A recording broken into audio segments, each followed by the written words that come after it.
Welcome to New Jersey. 150 dogs and 25 cats have arrived here to find new homes. They are survivors of the winter crisis in Texas. The organization Wings of Rescue transported the cats and dogs to shelters in the Northeast. They will be relocated to St. Hubert's Animal Welfare Center in Madison and the Brandywine Valley SPCA in Newcastle, Delaware, to be cared for until they are adopted. Welcome back to Jersey Matters. How do you know your dog is really safe when you leave him or her with a dog sitter?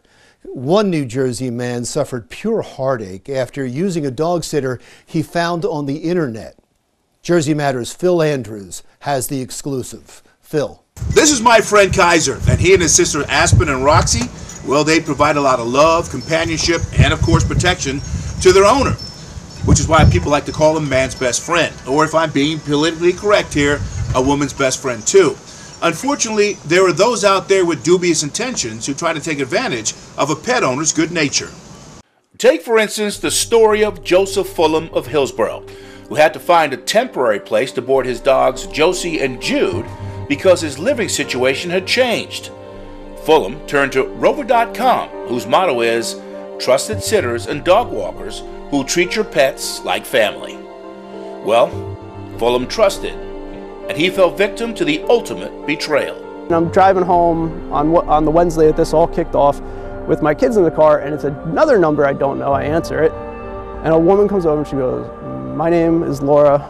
I was friends with Carol. She's been in contact with me, and she wants to know what Ray told you." And I said, "What do you mean?" She goes, "Your dog's dead." She tells me that Carol had left Ray to go to Costa Rica and had given him my contact information to go get my dogs. So he was supposed to have contacted me and tell me to come get my dogs and that this wasn't going to work anymore. Instead, what he did is he took it as an opportunity to continue to collect money. What? So I'm frustrated, calling around. When I got the Josie, the surviving dog, when I got her to the vet on Thursday morning, I told the vet exactly what was going on because she was concerned of the well-being of the dog. You could tell nails were overgrown. She was covered in her own urine and feces. She wanted to know what the story was, and I told her everything. And they were also Jude's vet in the past, so I had to let them know that he was no longer with us so that they could mark that on record too. The office administrator was very kind, and she sadly had dealt with similar situations in the past, and so she knew who to call. And next thing I know, I'm getting a phone call from a detective at the Reddington Police Department. Now, we reached out to the Reddington Township Police Department to find out where their investigation into Mr. Fulham's situation currently stands. In a statement to Jersey Matters, we were told that they were actually investigating an allegation of animal cruelty, but unfortunately were not able to release any information at this time.